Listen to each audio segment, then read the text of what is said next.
नमस्कार। तो CUET UG mathematics की तैयारी में लगे हैं? अगर हाँ, तो ये विश्लेषण बिल्कुल सही जगह है।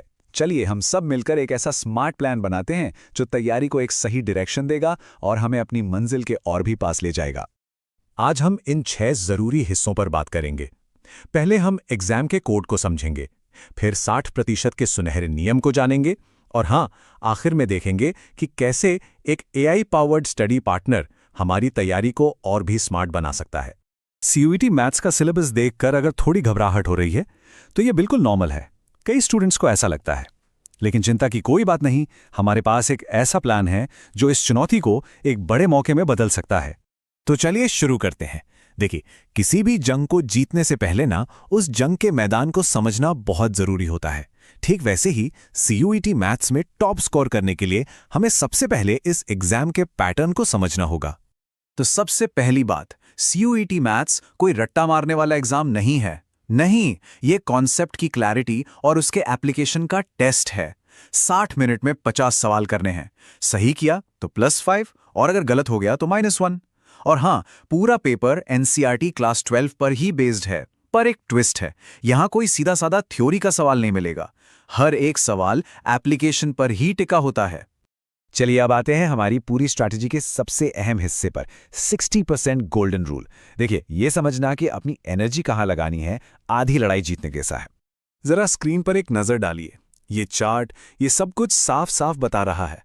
अकेले कैलकुलस का वेटेज ही लगभग 40% है और उसके बाद अलजेब्रा 20% पर। मतलब ये तस्वीर हमें साफ दिखा रही है कि हमारी प्रायोरिटी क्या होनी चाहिए। ये नंबर 60%, इसे अपने दिमाग में बैठा लीजिए। यही वो सुनहरा आंकड़ा है जो हमारी पूरी तैयारी को एक दिशा देगा। और ये 60% आता कहां से है? कैलकुलस और अलजेब्रा। जी हां, ये 2 यूनिट्स मिलकर पेपर का 60% हिस्सा बनाती हैं। तो मतलब साफ है, किसी और चीज पर फोकस करने से पहले इन दोनों पर मास्टरी हासिल करना ही स्मार्ट तैयारी का सबसे बड़ा कदम है। ठीक है, तो अब हम जानते हैं कि क्या जरूरी है। तो चलिए एक डेटा पर आधारित अटैक प्लान बनाते हैं। हम सिलेबस को प्रायोरिटीज में बांटेंगे ताकि हमारे समय का सबसे अच्छा इस्तेमाल हो सके।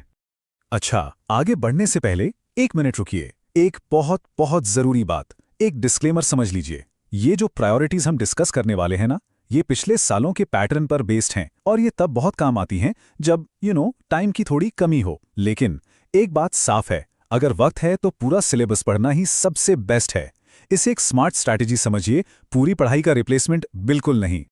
तो हमारे स्टडी टाइम का लगभग 55% हिस्सा इन हाई प्रायोरिटी टॉपिक्स पर जाना चाहिए। कैलकुलस, अलजेब्रा और vectors and 3D geometry. Screen पर देखिए, इनमें भी किन खास हिस्सों पर फोकस करना है वो भी बताया गया है।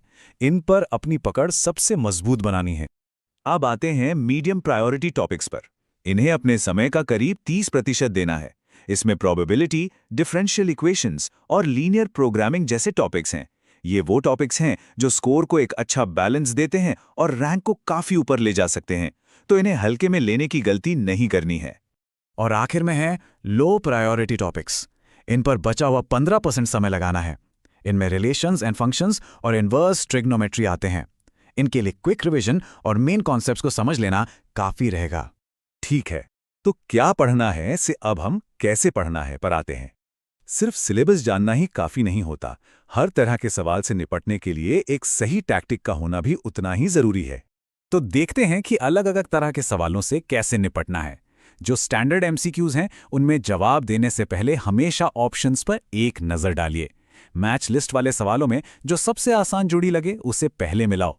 इससे बाकी ऑप्शंस को हटाना बहुत आसान हो जाता है। और हाँ, जिन सवालों में लंबी कैलकुलेशन है उनमें हर स्टेप लिखने की जरूरत नहीं, बस की स्टेप्स लिखें और प्लस माइनस के साइन को डबल चेक जरूर कर लें। याद रखिए, यहाँ टाइम मैनेजमेंट ही किंग है। तो चलिए अब इस पूरी स्ट्रैटेजी को एक ठोस हफ्ते दर हफ्ते के एक्शन प्लान में बदलते हैं। इसे हमारा 8 हफ्तों का कैंपेन प्लान समझिए। तो हमारा 8 हफ्तों का प्लान कुछ ऐसा दिखेगा। पहले 4 हफ्ते पूरी तरह से कैलकुलस के नाम। अगले 2 हफ्तों में अलजेब्रा और वेक्टर्स या 3D निपटाएंगे।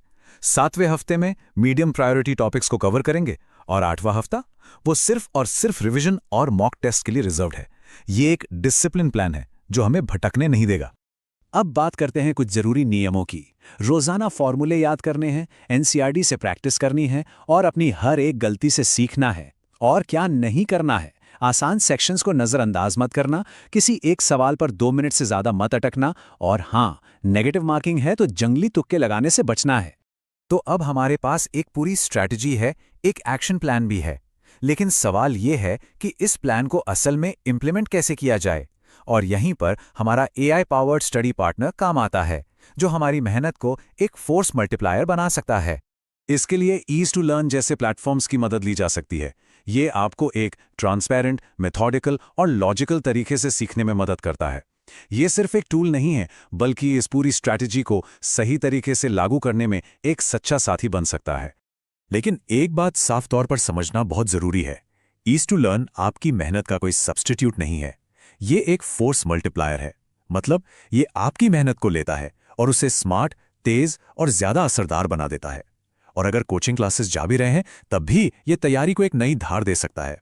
अब जरा सोचिए, कैसा हो अगर कोई बता दे कि कैलकुलस में बिल्कुल उसी टॉपिक में कहाँ गड़बड़ हो रही है।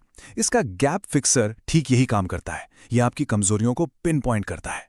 और मान लीजिए रात के 2 बजे हैं, पढ़ते पढ़ते कहीं अटक गए, तो क्या? तो एआई बडी टोनी है ना, वो उसी वक्त इंस्टेंटली डाउट क्लियर कर देगा। कोई इंतजार नहीं, कोई टेंशन नहीं। याद है हमने 8वें हफ्ते में मॉक टेस्ट की बात की थी। इसके एग्जाम रूम में बिल्कुल असली परीक्षा जैसे माहौल में प्रैक्टिस की जा सकती है, और सबसे जरूरी, रिपोर्ट्स और एनालिटिक्स के जरिए अपनी पूरी प्रोग्रेस को ट्रैक किया जा सकता है। इससे यह पता चलता है कि हमारी स्ट्रैटेजी काम कर भी रही है या नहीं, और कहां सुधार की जरूरत है। तो ये थी CUET मार्क्स की स्मार्ट तैयारी की पूरी स्ट्रैटेजी। याद रखिए, सही रणनीति और डिसिप्लिन मेहनत से इस एग्जाम में जरूर कामयाबी मिलेगी। अपनी तैयारी को और मजबूत करने के लिए दूसरे विषयों पर बने हमारे गाइड्स भी देखे जा सकते हैं। आपकी सफलता के लिए शुभकामनाएं।